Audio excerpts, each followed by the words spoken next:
안녕하십니까, 조대진 변호사입니다. 그 책은 다 받으셨죠? 예, 이게 신간이고 이제 객관식 위주로 나와 있는데 뭐 이번에 변호사 시험 보신 분 손 한번 들어보실래요? 아, 그리고 지금 3학년 다 3학년이신가요? 2학년? 지금 그 로스쿨에서 행정법 들어보셨던 분 다 들어보셨고, 그러면 지금 이제 기본 강의는 들으셨나요? 기본 강의는 들어보셨고,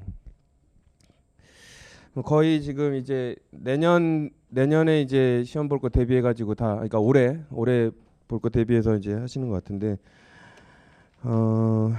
이제 이 교재를 간단히 설명을 드리면, 여러분들이 이제 왜 시험 쳤냐를 제가 여쭤봤냐면, 사실상 이제 저도 이제 로스쿨 선배잖아요. 로스쿨 선배고 시험을 쳐봤고 교수님 스타일을 알고, 그러니까 솔직히 저는 이제 매번 강의할 때마다 말씀드리는데, 솔직히 이제 로스쿨 행정법은 뭐 이제 진리를 배우는 게 아니잖아요. 우리는 시험만 잘 맞추면 돼요. 그러니까 저는 항상 뭐 이거 말고도 공무원 시험에서 제가 항상 말씀드리는 게, 학문을 진리를 탐구하려면 학원에 오면 안 돼요. 그러니까 관련해서 시험에 적은 시간을 투여해 가지고 시험 점수를 잘 맞는 정도로만 행정법은 특히 보면 될 것 같고요.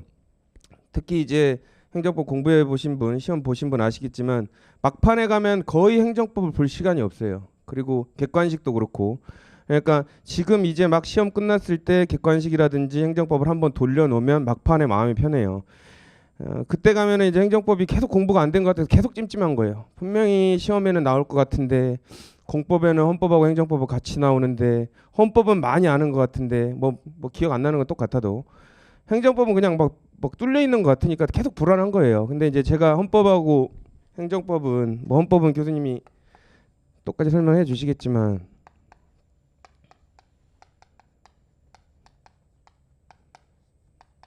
비중이 반반이잖아요. 제가 이제 전략적으로 말씀을 드리면, 우리는 헌법 공부를 많이 하는데 헌법에서는 어렵게도 시험이 나올 수가 있어요. 근데 정형화돼 있잖아요, 시험이.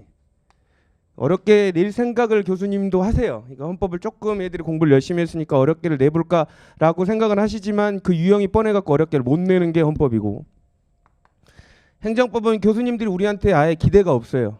우리가 열심히 행정법을 공부를 안 할 거라고 생각을 해요. 그게 이제 아예, 그러니까 어느 정도 기초적인 거, 기초 판례, 그리고 기초 사례를 넘어서면 다 같이 못 쓸 거라는 그 생각을 알고 계세요. 그래서 대부분 출제위원회 들어가시면 교수님들은, 그러니까 실무가들은 이 정도는 알아야지 하고 되게 어려운 문제를 추려서 내면 교수님들이 그거를 중화하기 바쁘세요. 왜냐면 자기 제자들이니까. 우리가 무시하는 게 아니라 사실상 행정법에 나오는 문제에 관련된 부분을 어렵게 낸다거나 쟁점 어렵게 하면 다 같이 못 쓴다는 건 뻔히 아니까. 그래서 왜 이 말씀을 드리냐면, 행정법은 사례를 나오더라도 뭐 이제 그 저희들 객관식 풀어보면 아시겠지만 사례형 객관식 제가 풀면서 설명을 드릴 거예요. 사례형 객관식을 그대로 사례로 또 옮겨놓는 경우들이 많아요. 그러니까 교수님들이 우리가 어느 정도, 그러니까 불이해타를 피하기 위한 방법을 스스로 조금 찾아낼 수 있도록 그 기존 기출에서 많이 돌려서 내는 경우들이 되게 많아요. 그리고 이제 또 하나는, 행정법 객관식 같은 경우는 뭐 이 문제집 보서 아시겠지만 대부분 나온 지문들이 거의 똑같이 비슷하게 나와요. 그게 이제 조금 이제 그 뭐 스타일을 달리 해가지고 나오기도 하지만 거의 뭐 사시하고는 비교 안 될 정도로 이제 찾기 쉽게 나오니까, 여기 문제를 보다 보면 사람들이 뭐 같은 지문이고 같은 성향의 문제니까 이거 풀었으니까 그냥 넘어가는 경우가 있는데, 그러지 마시고요. 계속 반복해서 보세요. 계속 반복해서 보셔야지 나중에 그 문제가 응용이 됐을 때 문제를 풀 수가 있고요. 풀다가 제가 이제 이 부분은 저번에는 객관식 사례형으로 나왔지만 이 부분은 나중에 케이스로 나올 수가 있습니다라고 설명을 해드릴 거예요. 여러분이 보다 보면 이건 케이스 문제인 것 같은데 객관식으로 만들어 놓은 게 여기 들어있어요, 변호사 시험에. 그거는 교수님들이 법전형 모의고사든 아니면 변호사 시험에서든 반드시 비스무리하게 짧은 문제라도 낼 가능성이 높은 문제예요. 이거는 실제로 출제하셨던 교수님들이 저한테 해줬던 얘기니까 그거는 신빙성 있게 들으시고요. 반복돼서 나오는 판례들도 제가 관련돼서 이제 문구들이라든지 이런 부분을 줄쳐서 그 부분을 꼭 외우십시오라고 얘기를 하고, 객관식에서도 나오는 부분에 있어서 이런 부분이 사례형으로 이렇게 나올 수 있습니다라고 하는 부분은 반드시 체크해서 보세요. 그리고 제가 이제 저도 공부를 해봤지만 항상 안타까운 게, 그 로스쿨 같은 경우는 정보가 너무 넘쳐요. 그리고 공부를 많이 하셨던 분들이 공부를 안 했던 분들하고 섞여 있기 때문에 공부를 많이 안 했던 분들 혼란스러워요. 막 책도 막 어려운 거 잡고 이러면 비법대생들은 막 혼란스러운 거예요. 내가 저거 안 잡고 있는데 공부 안 하는 거 아니냐. 절대 걱정하지 마시고 제가 딱 다놓고 말씀드릴게요. 객관식은 이 책만 보세요. 이 책만 3번 봐가지고 떨어지면 저한테 오세요. 제가 책임을 질게요. 이 책을 3번 이상 제대로 안 본 거 말고 제가 보는 포인트를 알려드릴 테니까 이거 이상 객관식은 볼 필요가 없어요. 어차피 나오면 이거 정도만 확실하게 풀면 다른 공부를 안 해도 붙을 수 있을 정도가 충분히 됩니다. 근데 이걸 대충 보니까 취지라든지 이런 부분들 잘 모르고 떨어지는 경우가 있고 사례집도 나중에 사례할 때 그 한 권만 보세요. 그 한 권만 보고 다른 사람들이 무슨 뭐 요약 정리 볼 필요 없어요. 그거 보면 시간 낭비되니까 그것만 딸딸딸 외우고 나머지는 민법이나 형법 공부하세요. 만약에 그렇게 가이드를 하고 1년 내내 저한테 자문을 구하고 했는데 떨어지잖아요. 그럼 제가 책임질게요. 절대 안 떨어져요. 제가 해봐서 알아요. 그러니까 그 말씀을 새겨 들으시고 또 이제 책을 그러니까 민법 같은 경우는 이제 사례가 여러 가지 이제 다양하게 나올 수 있으니까 그게 뭐 모르겠어요. 저는 민법을 가르치지 않으니까. 근데 저도 그거 다른 과목도 비슷하게 생각하는데 특히 공법은 제가 이제 행정법을 쓰고 지금 책을 쓰고 있으니까 공무원 시험도 제가 똑같이 강의를 하는데 로스쿨 행정법은 선택형 이거 이상 볼 필요가 없어요. 나와도 제가 말하는 부분에서 조금만 변경해서 나오지 더 낼 수가 없으니까 이것만 딸딸딸 보시고요. 그리고 나중에 핵심 정리를 할 때 저는 이제 그 기본서를 홍정선 강의를 했어요. 처음에 이제 양을 줄여 드리려고. 그래서 불필요한 학설이나 이런 것들은 다 제하는 강의를 저번 겨울에 했었는데 지금 이제 행정법을 잡으시는 분들은 뭐 누구 강의를 들으시더라도 이제는 이제 시험에 대비를 해야 되잖아요. 뭐 솔직하게 말씀드리면 이거 말고 이거 정리한 책이 저희 그 학원에서 나온 게 있어요. 저도 감수를 해드렸는데 그거는 약간 모자라요. 그건 이제 마무리 강의할 때는 그 책으로 하세요. 마무리할 때는 그 양이 딱 정확해요. 근데 그 전에 여름방학 때 보낼 때면 그 책만 갖고 하기는 조금 아쉬워요. 그러니까 예를 들면 뭐 강사 다른 강사 책들 중에서 그러니까 제가 명확하게 이름은 말씀 안 드리겠는데 너무 예전에 사시에 치중해가지고 학설을 막 뿌려놓은 책들이 있어요. 그거 절대 안 나와요 시험에. 보면 어차피 모르겠는데 마음만 불편해요. 나오라는 것만 나오니까 차라리 그러니까 어느 정도 책을 하나 선택을 하고 객관식하고 여기에 나온 앞에 보면 좀 이론들 나와 있어요. 그 목차대로 그것만 정리를 하시는 연습을 하고요. 이제 나중에 이제 마무리 강의 할 때는 여기서 나온 거 책 짧은 마무리 강의 있어요. 그걸로 아마 마무리 강의를 할 텐데 그 책만 갖고 그러니까 내가 그 책을 마무리 때 들어갈 때 어느 정도가 무슨 내용 있는 정도까지만 두려고 이제 두는 준비 형식으로 이제 여름방학을 보내세요. 그러면 막판에 행정법 관련해서는 이거 그리고 그 마무리 강의 책만 있으면 절대 시험에서 안 떨어져요. 제가 장담할게요. 그리고 헌법은 또 물론 이제 차별이 있을 수 있는데 제가 이제 판례 강의도 해봤잖아요. 판례 강의에서 기존 강사님들이 뽑아서 하는 판례 강의의 판례 이 객관식 지문에 다 들어있어요. 그러니까 그 히스토리만 보고 하면 되지 또 다른 판례집을 하면 그만큼 시간 낭비예요. 돈도 낭비고 안 나온다니까요. 제가 얘기를 했잖아요.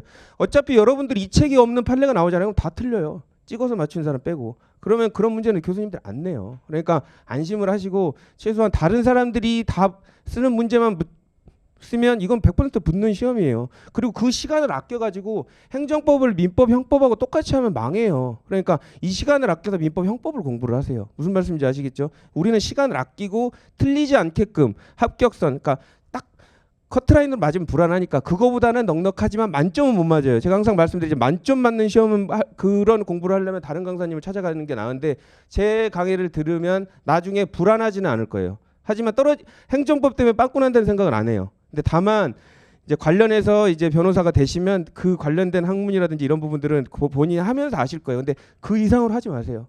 행정법은 시간 낭비가 될 가능성이 되게 높아요. 그러니까 그 부분을 말씀드리는 거기 때문에 최대한 이제 저희들이 이 객관식 문제를 푸는데 이제 뭐 여러분들이 나중에 저를 다시 만날 수도 있고 안 만날 수도 있지만 이제 그 서원을 되게 길게 하는 게 객관식은 나중에 다른 강사님한테 가시더라도 이것만 꼼꼼히 보고 가시면 객관식 대비는 될 거예요. 그러니까 무슨 말씀인지 아시겠죠? 그러니까 그 생각을 항상 해 두시고 이제 좀 하시면 돼요. 공부 양을 늘리면 시험에서 떨어집니다. 그러니까 그렇게 하시면 될 것 같고 그리고 이제 시작하기 전에 이제 저희 책을 보면 문제들이 쭉 나와 있고요. 그리고 요약 관련된 부분들이 조금씩 이제 나와 있어요. 이 부분은 이제 저도 이제 이 책 낼 때 아주 중요한 부분, 진짜 마지막에 이 책 한 권만 갖고 들어가도 들어갔을 때 꼭 필요한 내용들만 지금 담아놨어요. 그러니까 완전 마무리 강의를 위한 핵심 쟁점들만 들어가 있기 때문에 이거 갖고 시험을 뭐 1년 동안 준비하는 건 안 돼요. 근데 하지만 이제 마무리 강의용, 그때 마무리 때 내가 봐야지라는 생각, 마무리 때 이거 앞에 요점 보고 뒤에 객관식 보고 해서 마무리한 그 교재를 미리 만나는 생각 정도로 보시고요. 여기 안 나와 있는 부분은 교과서에서 여러분들이 한번 찾아서 지금 뭐 기록을 해놓든지 이 객관식 문제는 이 책으로 단권화를 하세요. 그래서 나중에 딱 봤을 때는 객관식 시험 전에 이것만 보세요. 탁탁탁탁탁탁. 그러면 그걸로 충분해요. 무슨 말씀인지 아시겠죠? 하겠습니다.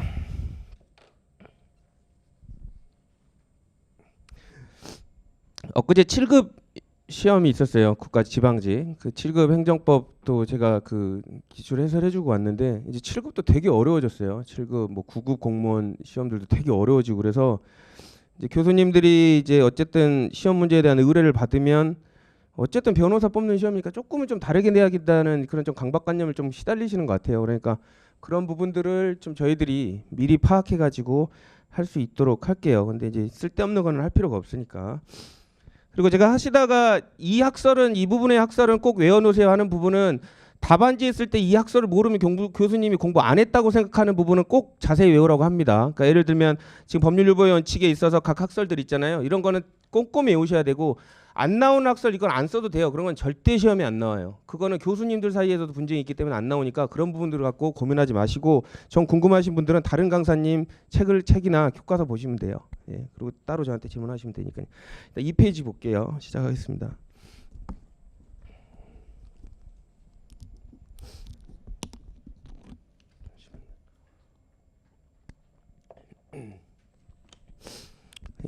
제 1장 행정 뭐 통치행위 나와 있는데 통치행위 개념에 있어서는 여러분들 행정법에 그 헌법에서 많이 보셨을 거예요. 관련 판례들도 많고 뭐 사법심사에 관련돼서 인정되는 부분 안 되는 부분 통치행위가 갖고 있는 특성에 관련돼서 배웠으니까 헌법 부분을 정리를 하시되 교수님들이 행정법에 있어서 통치행위 관련된 부분에 관심이 꽤 많으세요. 더더군다나 이번 지금 박근혜 국정농단 때문에 지금 박근혜 대통령 측의 변호인들이 주장하는 부분이 통치행위다 이렇게 계속 주장을 하고 있거든요. 그러니까 관련돼서 대놓고 박근혜 대통령에 관련된 부분은 묻지는 않겠지만 지문의 통치행위에 관련된 부분이라든지 이런 걸 낼 수가 있으니까 관심은 갖게 두세요. 예전에는 제가 강의할 때 통치행위 안 봐도 된다고 했어요. 행정법에서는. 하지만 이제 한번 신경을 쓰시고 그 밑에 이제 행정법의 의의 특색 교과서에서 한번 보세요. 이때 쭉 보시고 이제 관련해서 이제 법률 유보의 원칙 제가 적어놨었죠. 법률 유보의 원칙 관련해서는 그 의의라든지 법률 유보의 원칙, 법률 우의의 원칙은 구분해서 좀 잘 기억을 해둬야 됩니다. 그리고 이제 거기 법률 유보의 원칙에 의의해서 동그라미 2번이 객관식 지문으로 많이 나와요. 여기도 줄친 부분은 여러분들이 복습하실 때 한번 손으로 뭐 깜지를 쓰든지 한번 써보세요. 안 그러면 그래야 쓰면서 기억이 되는 부분이니까. 그러니까 동그라미 2번에 있어서 뒤에 불문법으로서의 관습법 등은 포함되지 않는다. 이 부분 갖고 장난을 많이 쳐서 객관식으로 많이 나옵니다. 공무원 시험에서도 그렇고 체크해 두시고. 적용 범위에 관련돼서 법률 유보의 원칙에서 법률 유보의 원칙은 모든 분야, 행정의 모든 분야에서 적용되는 건 당연하죠. 하지만 이제 어떤 행정권의 그 행사에 있어서 법적 근거가 없이도 가능한지 이게 논점이죠. 거기 관련돼서 이제 학설이 쭉 나오고 있습니다. 이 학설 관련돼서는 어차피 이름만 들으면 다 쓸 수 있을 것 같은데 또 막상 쓰려면 또 기억이 안 나요. 그러니까 침해 유보설, 전부 유보설, 그다음에 그 권력 행정 유보설까지는 안 봐도 되는데 중요사항 유보설 이 세 가지는 좀 정확히 알아두세요. 중요한 키워드 정도로. 침해 유보면 뭐 관련돼서 뭐 침해행정 관련돼서는 전부 다 법률 근거가 있어야 된다 뭐 이런 식으로 쓰면 너무 평범하니까 교과서에서 어떤 식으로 문구를 쓰는지를 조금 좀 표시를 해 두시고요. 뭐 헌법에서도 배우셨지만 4번 중요사항 유보설 이거는 뒤에서도 계속 나옵니다. 관련된 그 판시에 관련된 내용을 그대로 학설에 관련된 내용을 받아들인 거기 때문에 보시면 그 1번에 이제 모든 중요하고 본질적인 결정은 적어도 입법자가 스스로 법률로 정해야 한다는 견해. 이거는 어차피 여러분들이 주관식 답안지에도 써야 되니까 그냥 외우세요. 여러 번 해가지고 외우세요. 그냥 눈으로만 발라놓으면 기억이 안 나요.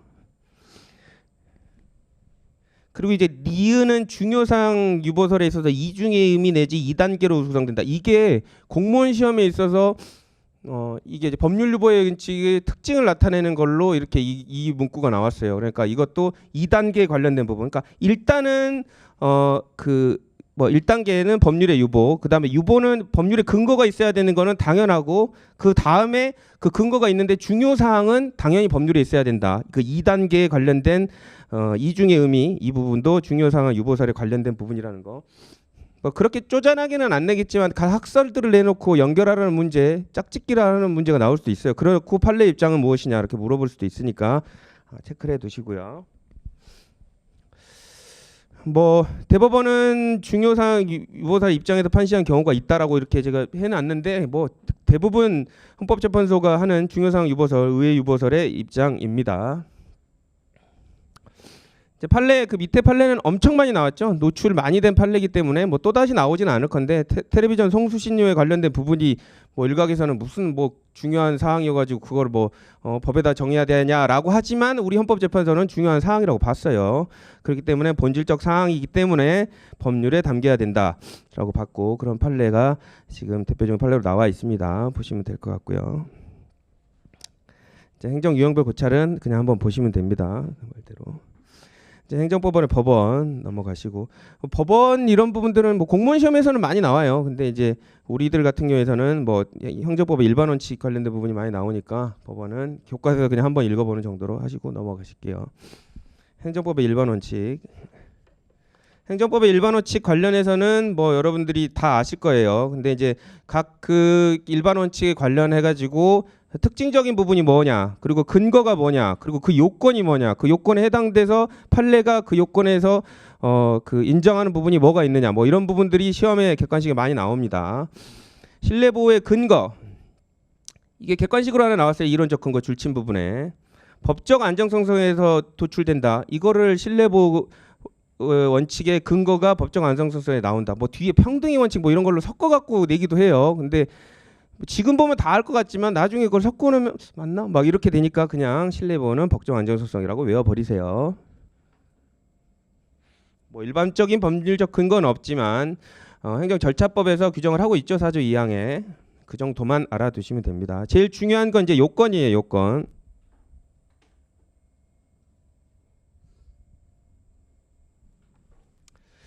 뭐 여기서 줄쳐놓은 거는 다 객관식이나 모의평가에서 나왔던 부분을 지금 뭐 이렇게 교과서에도 나와 있지만 줄을 쳐놨어요. 적극적인 행위인가 소극적인 행위인가를 묻질 않습니다. 선행조치의 공적인 견해 표명에 있어서.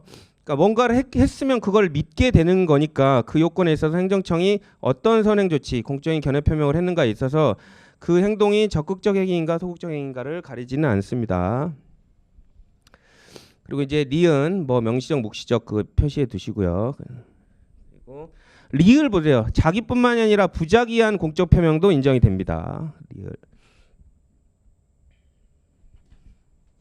그리고 이제 동그라미 2번에 이제 판례가 나와 있죠. 이거는 뭐 그 객관식 지문으로 많이 나오는데, 신뢰보호 원칙에 있어서 행정청의 선행조치에 관한 공적 표명이 있었는지 여부에 관한 판단 기준은 형식적 권한 분쟁이 구행되는 것이 아니다.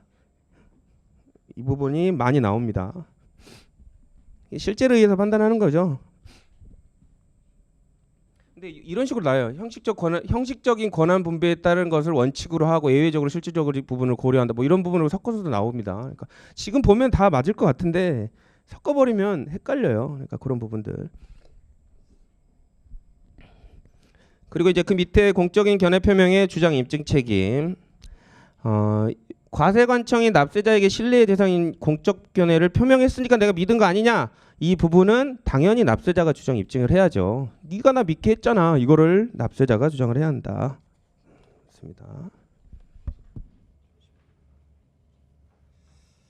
왜 이렇게 땀이 나는지 모르겠네. 그 뒤에 보세요. 폐기물 처리업 사업 계획에 관련된 적정 통보를 한 것만으로 그 사업 부지 토지에 대한 국토 이용 계획 변경 신청을 승인하게 주겠다는 취지의 공적 견해를 한 것으로 볼 수 없다. 이거 무슨 판례인지 아시죠?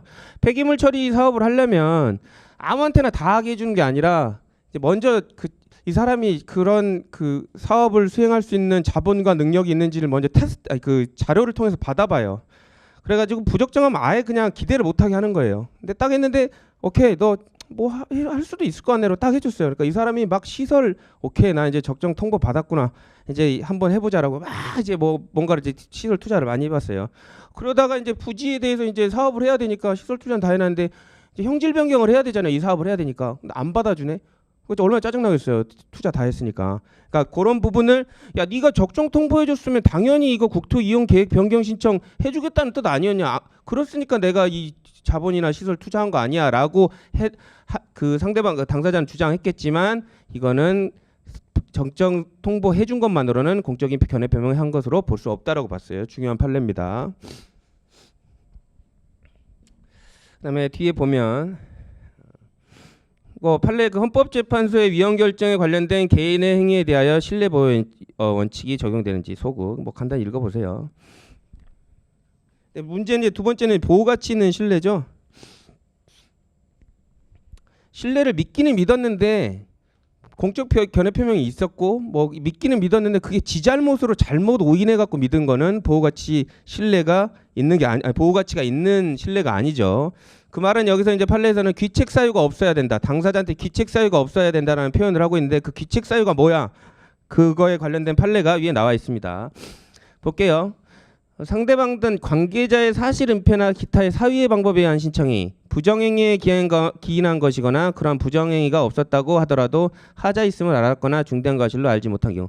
그러니까 지가 사기를 쳤어. 그래서 이게 분명히 공적 견해 표명이어도 신뢰보호 원칙을 주장할 수 있을 것 같은데 내심으로 지는 알아요. 이게 내가 좀 뭔가 잘못했는데 저쪽에서 받아주네 라고 지가 알고 있었던 경우에는 신뢰보호 원칙을 주장할 수 없다라는 겁니다. 그다음에 이제 다 신뢰에 기초한 상대방의 철회. 제가 지금 설명해 드리는 거는 나중에 교과서 읽을 때 한번 머리로 리마인드 하라고 쉽게 지금 설명을 해드리는 거예요. 하나하나 자세하게 설명을 드릴 수는 없으니까. 신뢰에 기초한 상대방의 처리는 이제 믿었어. 그리고 보호 가치인 신뢰라고 쳐. 그러면 이거에 믿어갖고 뭘 해야겠죠 상대방이. 예를 들면은 뭐 무슨 일 처리를 적극적으로 했다든지 뭐 투자를 했다든지 이런 게 있어야 돼요. 그러니까 그런 반 상대방의 처리가 있어야 되고 뭐 인과관계 있어야 되는 건 당연하고요. 그랬는데 선행 조치에 반하는 행정작용으로 손해가 발생했다. 이런 요건이 필요합니다.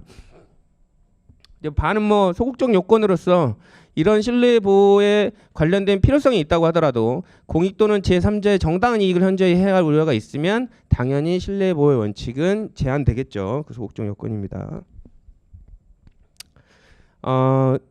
그 3번의 신뢰보호 원칙이 마냥 전부 다 무한정으로 적용되는 건 아니다라는 취지에서 가해요. 행정의 법률 적합성의 원칙과의 관계. 법이 있으면 신뢰를 줬더라도 법대로 하는 게 맞지 않느냐 라는 것과 신뢰보호 원칙은 조금 부딪힐 수밖에 없겠죠.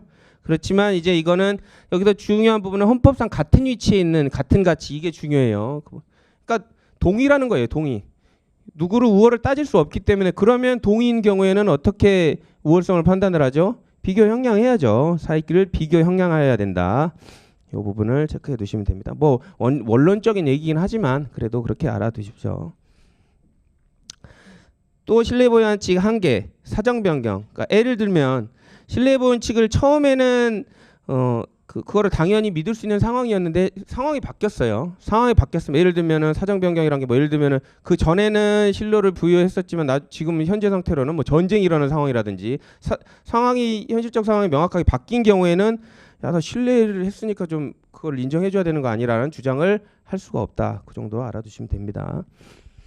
공익은 뭐 당연히 그 앞에서 한 부분하고 이제 이익 형량해야 된다. 그 정도만 알아두시면 되고요. 뒤에 이제 자기구속의 원칙. 자기구속의 원칙은 나중에 행정규칙이 전환규범으로서의 성격을 가져서 대외적 구속력을 가지게 되는 경우에 이제 자기구속의 원칙에 따라서 원래 행정규칙이 위반되면 위법이 아니에요. 행정규칙은 위법이 아니에요. 근데 이제 행정규칙이 대외적 구속력을 갖게 되는 경우에는 위법이 되는데 그 행정규칙이 내부적인 결정임에도 불구하고 대외적 구속력을 갖게 하는 전환규범의 성격을 부여하는 게 바로 자기구속의 원칙 때문입니다. 그 뒤에 나옵니다. 나중에 행정규칙 할 때. 어쨌든 그런 부분들 때문에 자기구속의 원칙이 되게 중요합니다. 교수님들이 되게 중요하게 생각하시고 자기구속의 원칙이란 일단은 조금 그 일반 원칙에 관련돼서 정의를 제대로 기억 못 하시는 분들이 많으니까 좀 자세히 좀 기억을 하시면서 갈게요. 동일한 사안에 대해서 제3자의 한정 결정과 동일한 결정을 상대방에게 하도록 구속을 받는다는 거. 똑같이 해주라는 거죠. 똑같이 해주라는 거면 여기는 근거가 뭐겠어요? 평등의 원칙이나 신뢰보호의 원칙. 쭉 간에다 묶어놓고 서로 이제 관련된 부분을 가로 안에 맞는 거를 엮어 넣으라고 해서 아까는 법적 안정성설이었고 이건 평등의 원칙이나 신뢰보호 원칙에 관련돼서 근거가 된다는 거 체크해 두십시오. 이거 그냥 표면적으로 읽으면 뭐 다 답 맞는 것 같아요. 근데 나중에 보면 아무것도 못 고르는 거예요. 나중에. 그러니까 이런 부분을 체크를 하면서 보시면 됩니다. 그 내용이 방금 나와 있죠. 상급 행정기관이 하급 행정기관에 발하는 이른바 행정규칙이나 내부 지침인데 이를 위반한 행정처분이 위법하게 되는 경우는 어떤 경우냐. 원래는 내부 지침은 행정조직 내부에서만 효력을 가지기 때문에 대외적 구속력이 없어요. 그렇기 때문에 위법이 아니에요. 하지만 재량권 행사의 준칙이 자꾸 반복돼서 되풀이되면 그 상대방과의 관계에서 지는 그 행정청이 똑같이 해줘야 될 자기 구속을 받게 된단 말이에요. 그런 경우에는 특별한 사정이 없는 한 그를 위반한 처분이 평등의 원칙이나 신뢰보호 원칙에 위배돼서요. 재량권을 일탈, 남용한 위법한 처분이 된다. 그렇죠? 행정규칙을 위배했기 때문에 위법이 되는 게 아니라 자기 구속의 원칙을 위배했기 때문에 위법이 되는 거예요. 일반 원칙을. 뭔 말인지 아시겠죠? 그리고 이제 적용 영역 보시면 기독행위에는 뭐 적용이 없다 이런 건 한번 읽어보시면 되고요. 수익적 인정 행정행위, 침입적 행정행위 모두 인정된다 보시면 됩니다. 인정 요건 동일한 사안, 동일한 당연히 아까 그 정의에서 나와 있었죠. 동일한 사항에서 동일한 법 적용이 문제되는 경우여야 된다.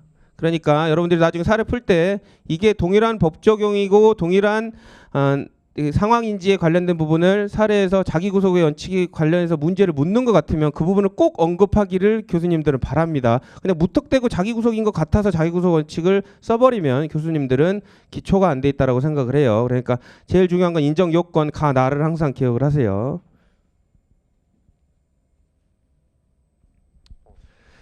선례의 존재. 선례의 존재가 뭐냐면 아까 그거였죠. 딴 사람한테 한 것과 똑같이 하라고 그랬으니까 뭐 똑같이 딴 사람한테 한 게 뭔가 있어야 되는 거 아니냐라는 학설이 있을 수 있어요. 그렇죠?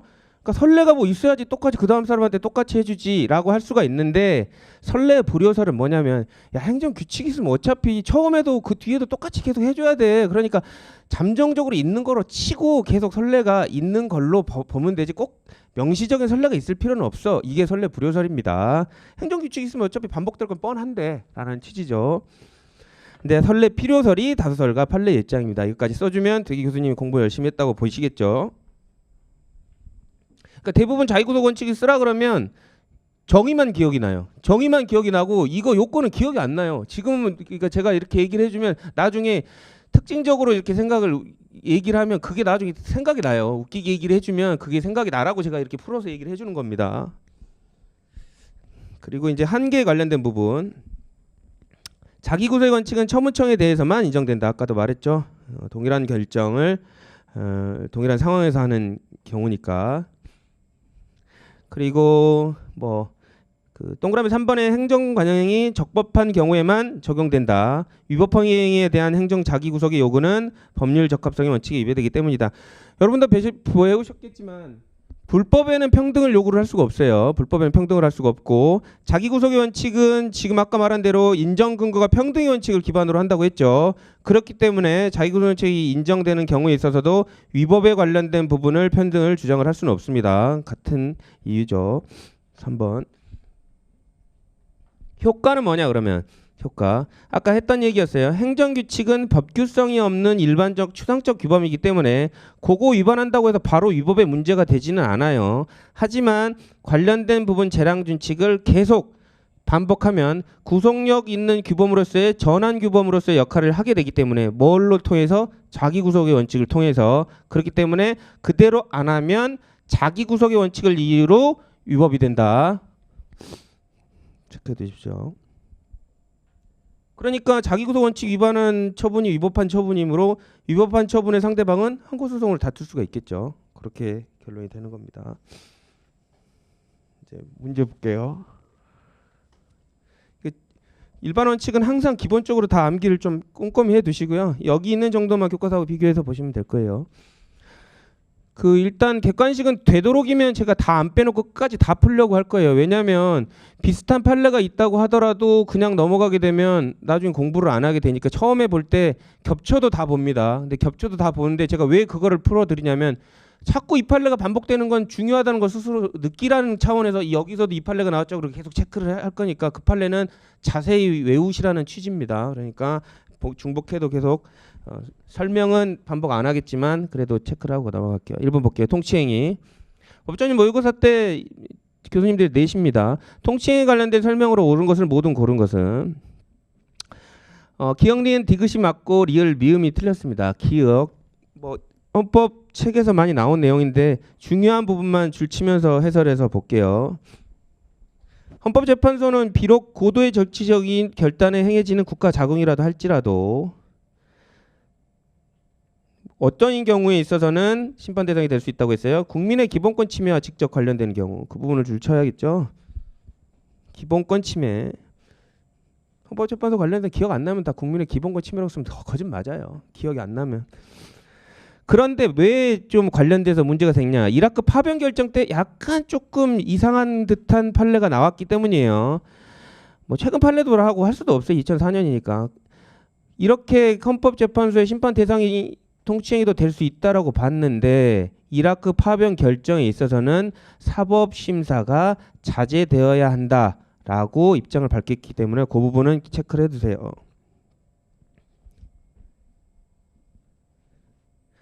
그러니까 통치행위 관련된 부분 내놓고 이라크 파병 결정에 관련돼서 통치행위가 사법심사에 항상 대상이 된다는 취지로 이라크 파병 결정을 사례로 들어놓으면 그거는 틀린 질문이 되겠죠. 그러니까 원칙적인 헌법재판소의 입장하고는 약간 틀어진 거니까 그 틀어진 입장이 됐다는 거는 알아두시면 됩니다. 니은은 한번 읽어보시고요.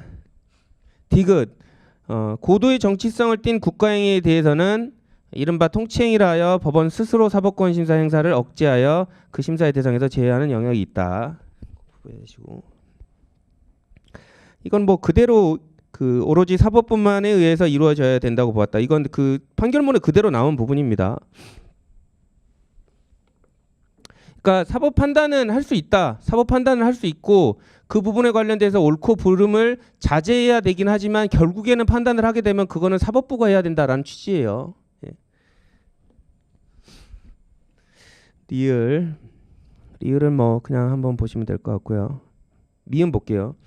국가배당 청구가 가능하기 위해서 공무원의 직무상 불법행위로 손해배상이 가능해야 되는데 여기 지금 미음 지문은 틀린 걸로 되어 있죠. 왜냐하면 국가배상 관련해서 통치행위라고 하더라도 국가배상 청구 소송이 가능하겠어요?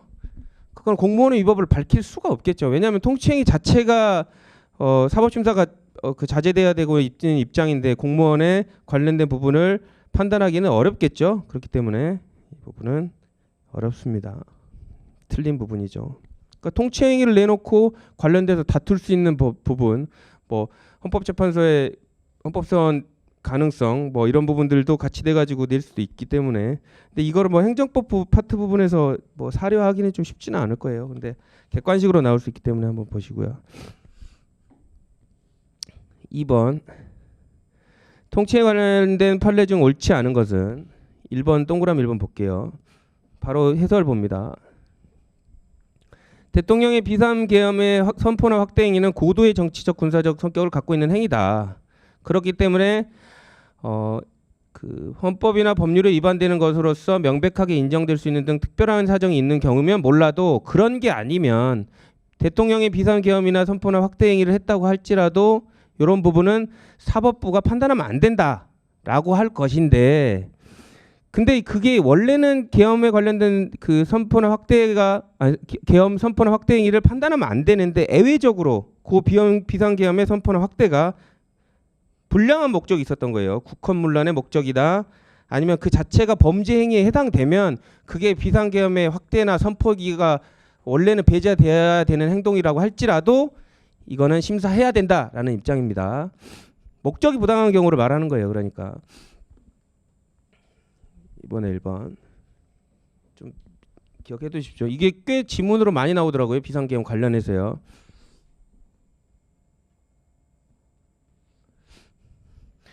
대통령의 긴급 재정명령, 재정경제명령은 국가긴급권을 일종으로서 고도의 정치적 결단에 의해서 발동되는 행위이다.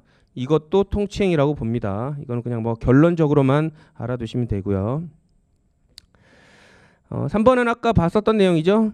통치행위라고 하더라도 국민의 기본권 침해와 직접 관련되는 경우에는 당연히 헌법재판소의 심판 대상이 될 수 있다.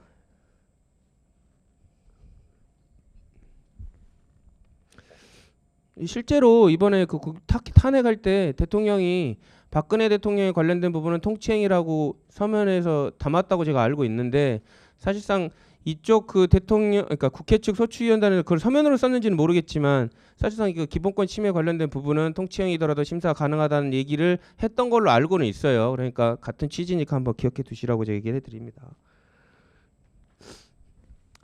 5번 남북 정상회담의 개최는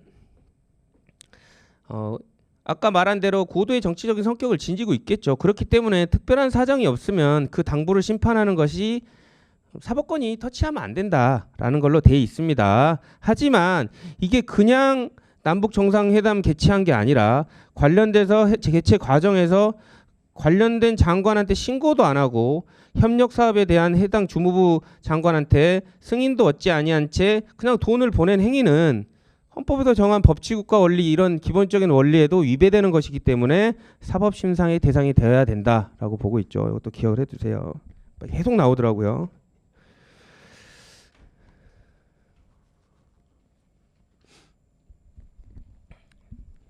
그 다음 페이지 볼게요. 8번 8페이지. 이거는 뭐 오래전에 법전협에도 모의고사 한 건데 변시에서 이런 식으로 나오기는 어려울 거예요. 근데 하지만 봅니다. 행정법규를 위반한 경우 사법상의 법률 효력이 부인된 사안을 고르시오. 설명 보면 강행법규에는 단속 규정과 효력 규정이 있고 행정법의 강행 규정은 일반적으로 단속 규정입니다. 그러니까 그 말이 뭐냐면 처벌은 받게 되는데 유효한 게 원칙이다라는 의미죠. 이에 반해서 사법상 강행 규정은 대부분 효력 규정이어서 위반을 하면 대부분 무효가 돼버리는 것이 일반적이다. 이것만 체크를 해서 기억을 해두세요. 쭉 나와 있고 이제 그 사례에 대해서 이제 고르를 하는 건데 이제 효력 부인하는 게 이제 기억과 니은이고 나머지는 다 효력이 인정되는 건데 이제 그건 한번 보시면 될 것 같은데. 뭐 기억 같은 경우는 사립학교법이 되게 엄격하다는 거 알고 계시죠? 여러분도 보시면 민법에서 보시면 아시겠지만 사립학교법이 학교 가지고 장사하는 사람들 막으려고 되게 엄격하게 해놨어요. 그래서 사립학교법이 규정한 거에 어긋나면 다 웬만하면 무효예요. 그러니까 그런 부분의 원칙을 알아두시고 특히나 사립학교법 관련해서 학교가 기본 재산을 갖고 있어야지 학교 법인으로서의 제대로 된 그 위치를 행사할 수 있을 텐데 그 기본 재산을 양도할 때는 그 절차를 거치지 않은 경우는 당연히 무효라고 보겠죠. 학교 살려야 되니까 그 취지상. 그러니까 가는 무효라고 봤고 니은은 중요한 부분이 그거예요. 이거는 민법에서 되게 많이 판례죠. 근데 여기서도 이게 객관식으로 나왔을 거예요. 뭐 어느 부분 줄처라고 그럴 것 같아요. 초과하는 부분만 무효예요. 초과하는 부분만 다 무효가 아니라 맨 밑에 줄쳐놓은 부분 있죠. 초과하는 부분만.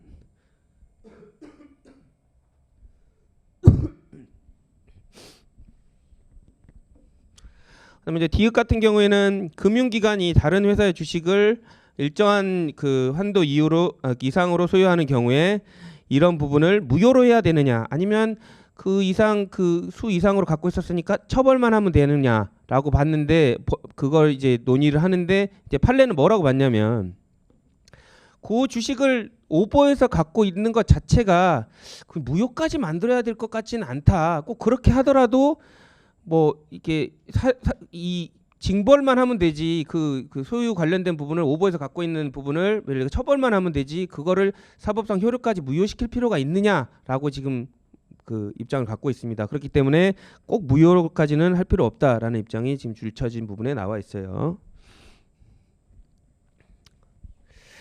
그리고 이제 리을 미음 볼게요. 미음은 뭐 주택법상 표준 임대차 계약서를 사용해야 되는데 요거를 안 하고 임대차 계약을 한 경우 요거를 효력을 날려야 되느냐 유지해야 되느냐에 관련된 부분입니다. 근데 이거는 왜 효력을 인정해 줬겠어요? 이게 임대차에 관련된 부분이 효력이 날아가면 물론 임대인도 짜증나지만 더 짜증나는 건 임차인이에요. 그 계약이 날아가면. 그러니까 임대인도 물론 세금에 관련된 부분도 문제가 되겠지만 어떻게 보면 멀리서 보면 임차인이 더 짜증나는 거예요. 계약이 무효가 되니까. 그러니까 그런 부분 때문에 무효는 안 시킵니다. 그거 한번 보십시오. 그러니까 그 줄진데 나와 있죠. 임대사업자가 뭐 임대 조건을 신고하지 않는 경우에 1년 이내에 이런 부분에 벌금만 처해가지고 뭐 위반한 사람 임대인만 징벌하면 되는 거지. 요걸 효력까지 다 날려버리면 뭐 임차인한테 좋을 게 없기 때문에 그 효력은 부정하지 않습니다. 드시고 10페이지 볼게요. 그 법치행정의 원리에 관련된 그 설명 중 옳은 것은 이거는 아까 제가 그 객관식 지문 나온다 했던 거랑 똑같이 나왔죠. 아마 여러분 모의고사 때 또 나올 거예요. 그러니까 그냥 외워두세요. 법률 유보의 원칙에 있어서의 법률에는 국회에서 제정한 형식적 의미의 법률과 구체적 위임을 받은 법규 명령은 포함된다. 여기까지는 포함된다. 불문법으로서의 관습법 등은 포함되지 않는다. 앞에 전단 부분 법규 명령은 포함된다는 부분도 좀 꼼꼼히 읽어두세요. 그걸 또 장난칠 수 있으니까. 그 다음에 이제 2번 볼게요. 조례는 원칙적으로 주민의 대표기관인 의회에서 제정하기 때문에 법률의 위임이나 근거 없이도 제정을 할 수 있어요. 다만 침해행정에 관련된 부분은 법률의 위임이 있어야 된다. 그리고 조례에 대한 위임은 포괄적인 위임도 가능하다. 또 체크해 두시고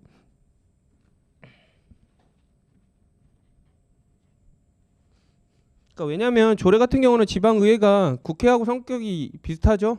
정당성이 부여가 됐잖아요. 그 주민들이 뽑았으니까. 그러니까 그런 부분들은 웬만하면 이제 침해행정이 아닌 한 이제 자체적으로 뭐 만들 수 있도록 해줍니다. 그다음에 이제 3번 동그라미 3번 볼게요. 또 나왔어요. 외우세요. 중요사항 유보설에 관련된 의미가 무엇이냐라고 물어봤을 때 답을 할 수 있을 정도로 머릿속에 넣어 두십시오. 뭐냐고 라고 하면 이제 그게 3번에 동그라미 3번에 두 번째 줄부터 나와 있습니다. 국가 공동체와 구성원에게 기본적이고 중요한 의미를 갖는 영역. 이게 중요 사항인 거예요. 그리고 기본권 실현과 관련된 영역. 그거를 그 본질적 사항에 대해서 스스로 결정해야 된다. 이게 의회 유보의 원칙입니다. 좀 정치해 두시고. 동그라미 4번은 행정 강제는 뭐 나중에 배우겠지만 행정상 강제 집행을 원칙으로 하고 당연히 그 기본권 침해 소지가 큰 권력 행정 작용이죠. 권력 작용이기 때문에 예외적인 강제 수단이다. 그렇기 때문에 엄격한 실정법상 근거를 필요로 한다. 당연하죠. 그 밑에 이제 그 부분도 있어요. 줄은 안 쳐져 있지만 그 요건이 나와 있죠.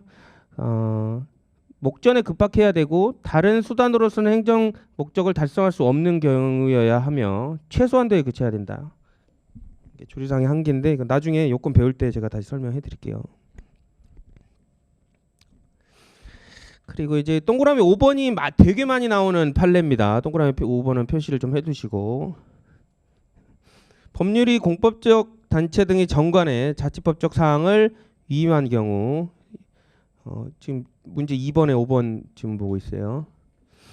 포괄위임의 원칙은 적용되지 않지만 의회 유보의 원칙은 적용된다. 이거 표시해서 외우십시오.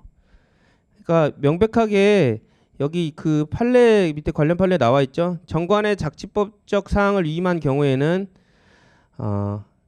그 포괄적 위임의 금지는 원칙적으로 적용되지 않는다. 하지만 의회 유보의 원칙이 적용된다는 말은 결국에는 포괄 위임에 하더라도 중요한 사항 자체는 대강이라도 법률에 정해놔야 된다는 얘기예요. 무슨 말씀인지 아시겠죠? 포괄 위임이라고 하더라도 큰 건더기는 정해놔야 된다라는 취지입니다. 그 취지고요. 동그라미 5번은 많이 나오니까 표시해두세요. 이건 또 나올 거예요. 이번에도 나올 가능성이 높은 문제입니다. 12번 볼게요. 12페이지. 법률 유보의 원칙과 관련해서 옳지 않은 것. 그 법률 유보의 원칙, 법률 우회 원칙은 객관식으로 한 문제 나온다고 생각하시고 보세요. 근데 그 지문이 다양하게 낼 가능성이 많지 않아요. 그러니까 나온 데서 또 나옵니다. 법률 유보의 원칙 아까 봤죠. 그 해설 보면 4번에 1번 행정의 법적 근거 유근이라고 제가 항상 외우라고 그러는데 유보의 원칙 근거의 원칙이에요. 유보가 법적 근거를 가져야 된다. 우회 원칙이 위반되면 안 된다. 이거를 헷갈리는 분들이 꽤 많은데 그거를 구분해서 정확히 알아두세요.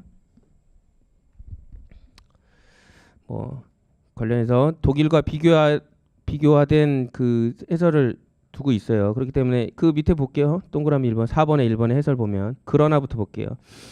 우리나라는 행정권의 민주적 정당성이 부족하고 미비한 행정 입법 절차 등으로 인해서 이 독일에서 인정되고 있는 규범 구체화 행정 규칙, 명시적 위임이 없어도 제정될 수 있는 그 이 규범 구체화 행정 규칙은 지금 도입하기에는 시기상조의 이론이라고 보는 것이 일반적이다. 그렇기 때문에 법률 유보의 원칙과 독일에서 있는 그 규범 구체화 행정 규칙 이런 행정 유보의 원칙은 동등한 법적 가치를 가진다고 볼 수 없다. 행정권 믿을 수 없다는 거죠. 독일하고 비교해서.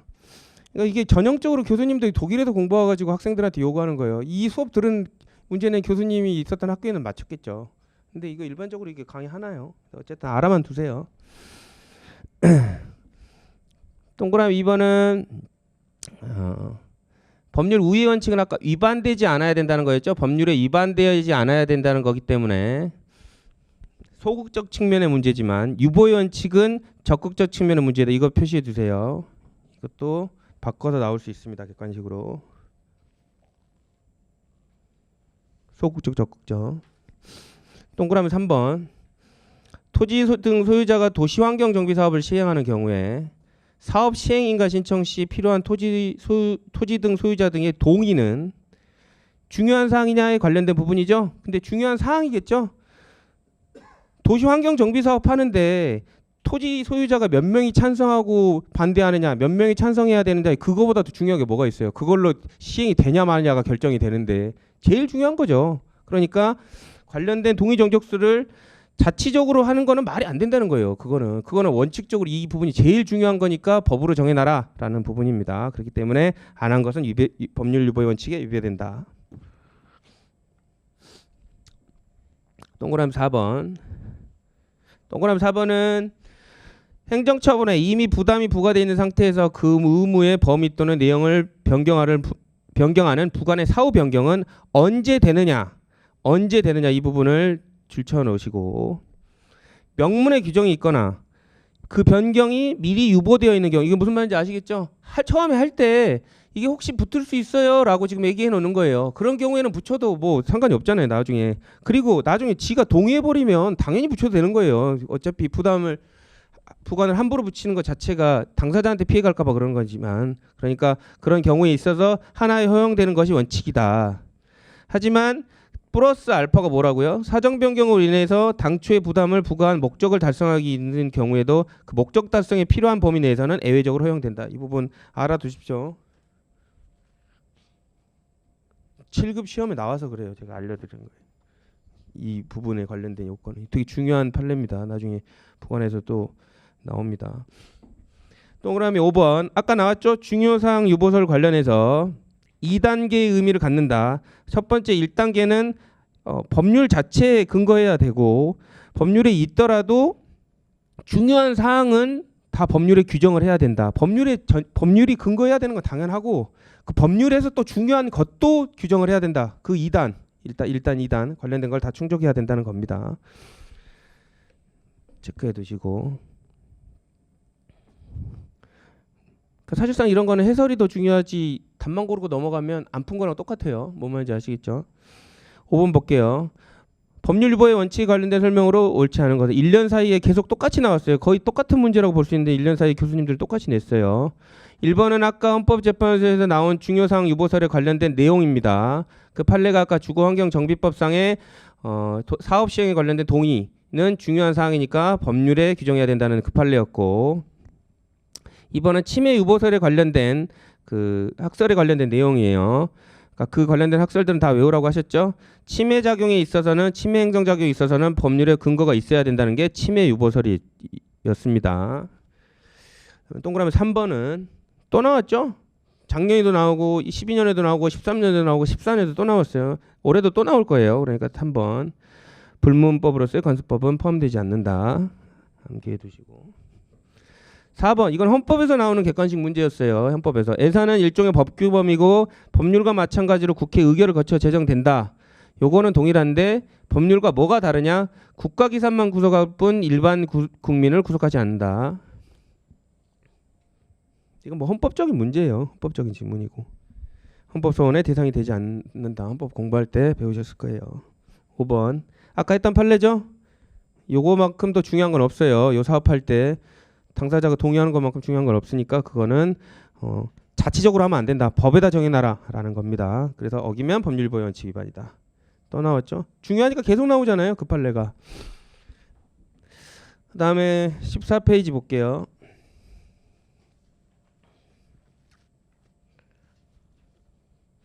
행정법은 법원에 관련된 설명 중 옳지 않은 건 올해 나온 거죠. 이것도 근데 알았으면 비슷한 문제가 법전 모의고사에 한번 나왔었어요. 좀 쪼개져서 나오긴 했는데 그 옆에 문제 나와있죠. 12년도에. 1번 보면 6번 1번 보면 아까 계속했던 거였어요. 아까 행정관행 자기구속의 원칙은 평등의 원칙을 전제로 하기 때문에 적법한 경우에만 적용이 된다. 체크해 두시고. 두 번째 헌법 규정은 행정권을 직접 구속하지 않으면 헌법을 구체하는 법률을 통해 행정권을 구속한다. 당연히 틀렸겠죠. 여러분들 보시면 아시겠지만 그 학자들이 그런 얘기 하잖아요. 행정법은 헌법의 구체화이다. 뭐 이런 얘기 하잖아요. 그렇기 때문에 행정법하고 헌법하고 그 경계에 관련된 부분도 애매하다고 할 정도로 되게 밀접해요. 그러니까 이런 문제는 지문은 당연히 틀린 거죠. 3번 지방자치단체가 조례를 딱 했어요. 근데 조례를 했는데 WTO에 관련된 일반 협정 국제협정에 관련돼서 위반된 거예요. 그러면 그 조례에 대해서 재의결을 했더라도 효력이 없다. 물론 이제 이거 관련돼서 그 국제협정이 그 국내 법에 들어오는 이론이 뭐 수용 이론도 있고 여러 가지 있죠. 국제법 공부하다 보면. 하지만 이거는 국내법적 효력을 가지기 때문에 조례가 지방자치단체의 조례가 국내법적 효력을 갖는 조약이 위배되면 그건 당연히 무효다. 3번.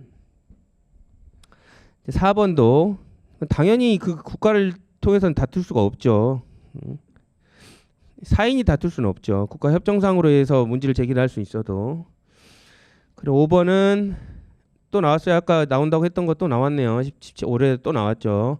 행정적인 국정견해 표명에 있어서는 반드시 형식적인 권한 분배에 구애될 것은 아니다. 뭐 그대로 냈어요. 그대로.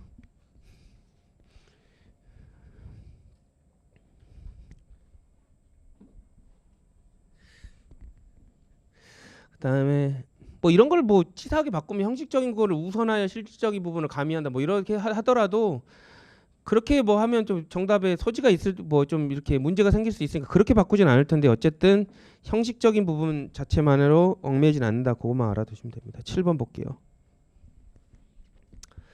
행정법원의 법원에 대한 설명 중 이것도 크게 중요한 문제는 아닙니다. 1번에서 이제 영미법계에서 선례구속의 원칙 있고 대륙법계에서는 차이가 있다. 뭐 사실상 구속력은 가지죠. 사실상 구속력은 가지지만 대륙법계는 기본적으로 선례구속의 원칙이 적용되지 않는다. 민법에서 배웠을 거예요. 보시면 되고. 그렇기 때문에 판례 법원성을 부정하고 있다. 뭐 이것도 그냥 법원의 일반적인 개념이니까 알아두시고요. 다른 민법에서도 하실 거예요.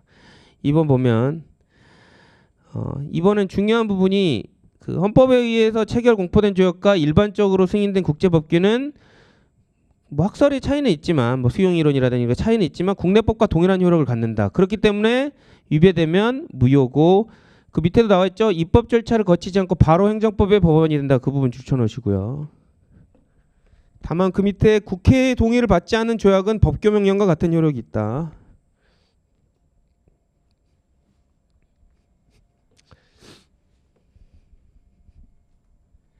그다음에 사실상 동그라미 3번은 뭐 이게 민법에 나오는 판례인데 우리가 뭐 이제 굳이 볼 필요는 없어요. 뭐 하지만 이제 여기서 이제 그 얘기하는 거는 여기 동그라미 3번에 양가로 2번 보세요. 오른쪽에 상단에.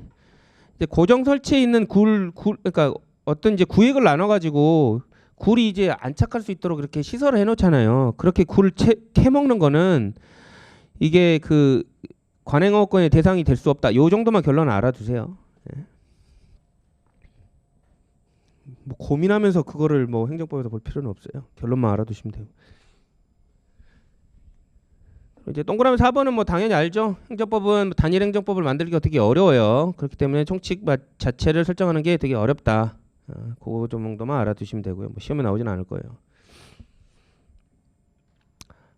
5번은 뭐 중요하진 않는데 좁은 의미의 법원, 뭐 법규만을 법원으로 보는 학설이 있고, 그다음에 행정처 사무처리의 기준이 되는 것도 법규법으로 보는 입장이 있다 정도만 알아두세요. 나중에 이제 행정규칙하고 법규명령 그쪽에 가서 또 자세히 볼 테니까 그 정도만 보시면 되고요. 넘어갈게요. 8번의 문제 8번의 1번은 객관식 지문으로 많이 나오는 문제입니다. 체크를 해두시고 1번 지문. 헌법재판소는 헌법이 인정하는 위임법의 형식을 예시적으로 본다. 예시적으로 표시하시고. 그렇기 때문에 이 예시적으로 보기 때문에 감사헌법에 규정된 감사원 규칙도 헌법에 근거는 없네. 하지만 국민의 권리 의무에 영향을 미치기 때문에 법규 명령이다. 요거를 바꿔갖고 또 따르게 낼 수도 있겠죠. 지문을. 그러니까 1번은 중요한 지문입니다. 표시해 두세요. 뭐 2번은 아까 했던 거예요. 헌법과 행정법은 되게 기본 원칙도 그렇고 다 엮여 있다. 뭐 비례 원칙만 보더라도 엮여 있잖아요, 서로. 그러니까 그런 부분 알아두시고. 3번 뭐 그냥 넘어갈게요. 계속 나와요. 2013년도에도 나왔던 거고 올해도 나왔고. 4번은 뭐 그렇게 중요하지 않으니까 아까 앞에서 봤던 거 법규설과 그다음에 행정 사무처리 기준이 되는 것까지 법원으로 보는 견해가 있다. 그 정도만 알아두시면 돼요. 답으로는 나오지는 않아요, 이런 거는. 이제 동그라미 5번. 행정법의 일반 원칙은 재판에 직접 적용되고 행정법의 일반 원칙이 위반되는 행위는 위법한 행위가 된다 그러겠죠. 그렇기 때문에 독자적인 법원으로서 기능을 한다. 뭐 9번 볼게요. 사실상 이제 9번에 1번, 2번은 옛날 사시 나올 때 부속법령 관련돼서 나오는 치산 문제예요. 그렇기 때문에 고민할 필요도 없는데 우리 사시 출신의 사시 문제에 아주 능한 교수님들이 또 이런 문제를 법정에 모의고사에 냈어요. 근데 변시에는 아마 안 나올 거예요. 왜냐면 실무가들이 이런 문제를 되게 싫어하니까. 그래도 볼게요. 법령하고 법률하고 그게 틀려서 1번은 틀렸어요. 64조 조항 그대로 내는 거니까 어쨌든 헌법 조항 그대로 기억을 해두세요. 동그라미 2번은 실제로 사시에서 나왔던 지문입니다. 뭐가 틀렸냐?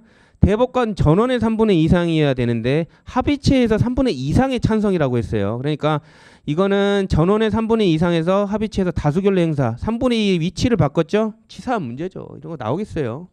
나오면 열심히 공부하는 사람도 틀려요. 그러니까 이거는 이런 걸로 고민하지 마세요. 그러니까 그 정도만 알아두시면 될 것 같고요. 3번 비례 원칙 중 이건 알아야 돼요.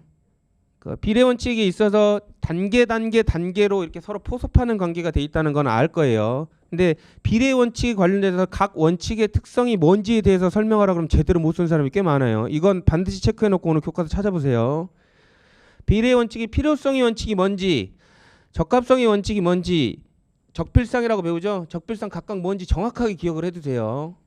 밀어넣으면 공부를 안 하게 됩니다. 3번 표시해 두시고. 필요성의 원칙은 적합한 수단 중에서도 가장 적은 부담을 주는 거예요. 적합성의 원칙은 가장 합리적인 수단 중에서도 합리적 관련성이 존재하는 것이어야 된다. 교과서에 나올 거예요. 단계별로 서로 포섭하는 그 구조로 돼 있다고. 4번 볼게요. 4번은 되게 중요한 판례입니다. 오래되긴 했는데 표시해 두시고. 계속 나와요. 이 판례도. 공무원 시험에도 나오고. 비과세의 관행 읽어볼게요. 비과세의 관행이 성립되었다고 하려면 장기간에 걸쳐서 그 사항에 관해서 과세하지 아니하였다는 객관적 사실이 존재할 뿐 아니라 이건 뭐 당연하겠죠. 과세관청 자신이 그 과세에 대해서 과세할 수 있음을 알면서도 어떤 특별한 사정에 의해서 과세하지 않는다는 의사가 있고 이 같은 의사가 명시적 또는 묵시적으로 표시되어야 할 것이므로 근데 이런 경우가 아니라 비록 세금을 안 걷은 건 맞아요. 그런데 이게 지가 안 걷는다고 표시한 적도 없고 조용히 있어도 묵시적 의사를 표시한 것도 아니에요. 그냥 지가 착각했던 거야. 그런 경우는 이제 뭐 내가 세금을 걷어야 되는데 안 걷고 있었네. 아유 큰일 났네라고 하는 거는 나중에 그 관련된 당사자는 이제 안 걷나 보다라고 믿었더라도 그제서야 이제 내가 잘못했구나 과세관청이 걷는 거는 문제가 되지 않는다라는 취지입니다. 근데 이제 지가 이건 문제가 되겠죠. 내가 안 걷고 있어. 근데 상대방이 안 걷나 보네 그러고 있는데 나도 안 걷을 거야 라는 식으로 묵시적으로 자꾸 표현을 하는 거예요. 어떤 경우라든지. 그런 경우는 안 되겠죠. 근데 얘가 지가 그게 안 걷으려고 한 게 아니라 모르고 있었어요. 오인하고 있었던 거예요. 그런 경우에는 국세 관행에 관행으로 되었다고 할 수 없다라고 본 겁니다. 그 4번 보기 9번의 4번 지문은 지문 자체로 좀 기억을 해두세요. 표시를 해두시고 요 판례를 문구로 설명하면 4번처럼 표현하는 거예요. 착오에 의한 것이면. 그리고 5번 신뢰보호 원칙에 하는 행정처분은 위법한 처분이 된다. 당연하죠. 1번 원칙에 위법하면 위법한 처분이 됩니다. 위법의 정도는 중대명백설, 하자에 관련된 부분은 중대명백설에 입각한다는 게 판례 입장이죠.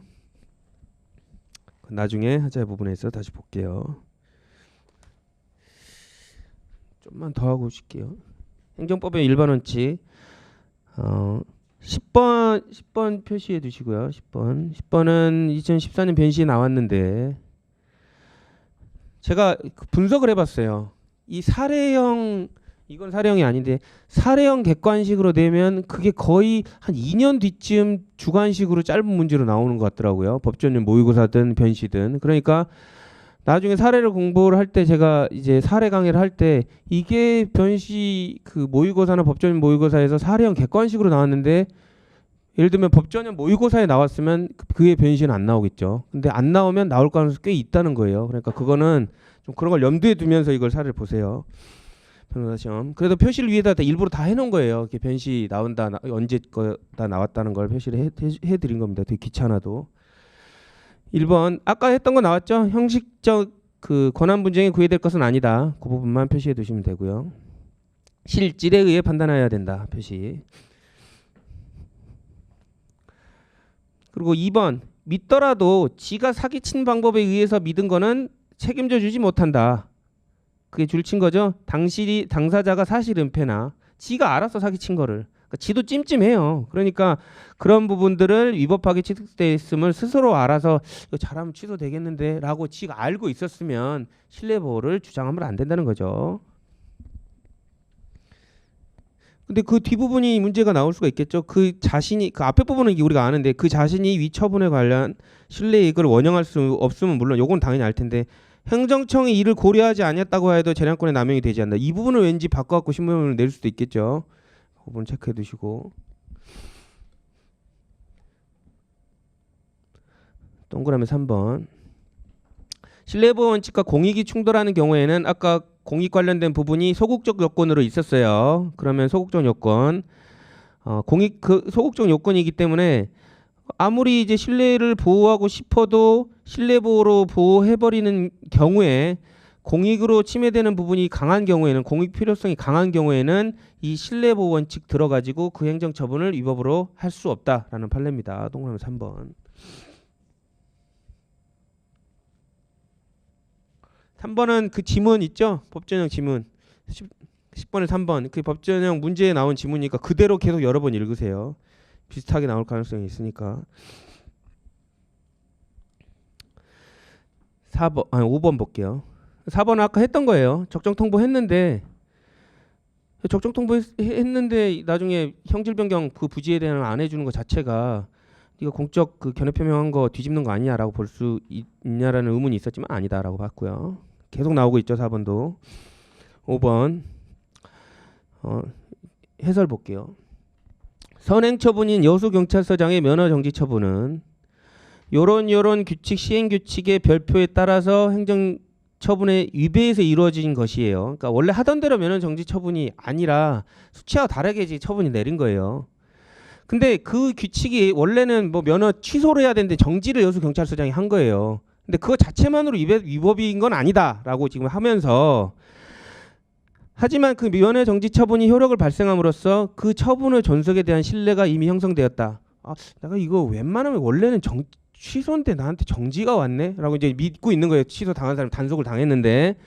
그러면 그와 같은 처분의 존속이 현저히 공익에 반하다고 보이지 않기 때문에 동일한 사유에 관해서 무거운 면허 취소 처분, 이제 정지가 아니라 면허 취소를 해야 되기 때문에 그 전에 있었던 가벼웠던 면허 정지 처분을 취소하는 것은 선행 처분에 대한 당사자의 신뢰 및 법적 안정성을 크게 저하하는 것이 돼서 허용될 수 없다. 그러니까 면허 취소 처분하려고 정지 처분 다시 취소하는 건 안 된다 이 말입니다.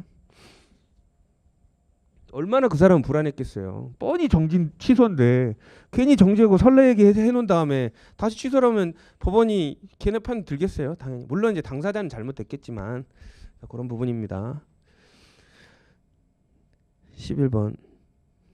실제로 이런 게 되게 많아요. 변호사님 내 주위에 이런데 왜 저한테만 처벌이 약하게 와서 변호사가 어떻게 알아요? 행정관청이 문제가 있는지 아니면 다른 사실관계가 있는지. 그러니까 변호사를 괴롭히면 변호사가 되게 힘들어요. 사실관계 다 알지 못하니까. 이런 경우들이 많습니다. 11번은 가로치고 이게 15년도 변시에 나와 있는데 이게 사례로 나올 가능성이 있으니까 케이스라고 적어놓고 표시를 좀 해주세요. 폐기물학과 관련된 적정 통보에 관련된 부분이 있는데 드디어 이거를 사례형 객관식으로 한번 냈어요. 그러면 이걸 이제 케이스로 내고 싶다는 의사의 표명인 거예요, 교수님들이. 아까 말한 거였어요. 갑이 국토의 계획 및 이용에 관련된 법률에서 용도 지역이 농림 지역이에요. 그 토지의 건설 폐기물 처리업을 영위할 목적으로 이제 군수한테 폐기물 처리 사업하겠습니다라고 제출했어요. 그랬더니 군수가 딱 검토해 보더니 그래도 뭐 돈도 있는 것 같고 시설을 이렇게 한다고 하니까 오케이. 그리고 적정 통보를 해준 거예요. 그러니까 이제 걔는 아싸 해가지고 시설 막 다 해놔가지고 이제 다 준비됐으니까 땅 형질을 변경해야지라고 딱 변경 신청을 했더니 얘가 거부를 해버린 거예요. 얼마나 짜증나겠어요. 그거에 관련된 사례입니다. 절대 안 잊어먹겠죠, 이 케이스 어떤 케이스인지. 그러니까 기억 보면 이 적정 통보는 공적 견해에 표명한 것으로 볼 수 없다라고 아까 계속 얘기했어요. 또 나왔어요. 그걸 질문으로 또 만들었어요. 기억 아니죠. 니은. 이거 지금 기억 니은 티은 리은 나중에 답의 사례형 할 때 쓸 그 부분인 거예요. 그럼 신뢰 보현 측의 공적 견해 표명에 해당되는지 여부 이래가지고 아니다 이렇게 계속 쓰면 되는 겁니다. 그렇기 때문에 니은에 관련된 부분, 니은 여기 나왔죠. 폐기물 처리업 사업 계획에 대한 적정 통보와 도시 군 관리계에 대한 변경은 그 제도의 취지와 결정 단계에서 고려할 사항이므로 신뢰 보호 원칙에 위배되지 않는다. 나중에 이제 그 자세한 판례가 좀 뒷부분에 나옵니다. 그리고 디귿 폐기물 처리로 인한 수질 오염 등을 예방하고자 하는 공익이 더 크기 때문에 아까 공익이 신뢰 원칙하고 충돌될 때 강력한 공익이면은 신뢰 원칙을 주장할 수 없다고 했었죠. 그렇기 때문에 그거에 대한 관련되고 그럼 신뢰 원칙의 한계의 그 부분을 써주면 되겠죠, 여러분들이 나중에 만약 이게 문제가 나오면. 디귿은 핵심이니까 표시해 두시고. 그러니까 판례 자체도 피고가 불쌍한 건 이해를 하는 것 같아요. 얼마나 짜증나겠어요. 한두 푼짜리도 아니고 시설 다 해놨는데 땅을 안 바꿔주면 얼마나 짜증나겠어요. 이제 나중에 이제 뒤에 나오면 행정 계획에 있어서 계획 존속, 계획 보장 청구권에 관련된 부분에 있어서 그 원고 적격이 있느냐 이 부분에 관련돼서도 이제 나중에 나옵니다. 근데 어쨌든 보면 그러니까 피고는 불쌍하지만 토지에 대한 국토 이용 계획을 변경하지 않고 그대로 유지할 필요성이 있다라고 봤어요, 판례는. 그렇기 때문에 네가 돈 쓴 거는 비용이 회수가 어렵다는 거는 불쌍하고 미안하기는 한데 어쩌겠냐, 공익상 필요가 더 크니까 참아라. 비례 원칙상 재량권을 일탈 남용한 것이 아니다라고 판단을 했습니다. 조금만 쉬었다가 할게요. 예.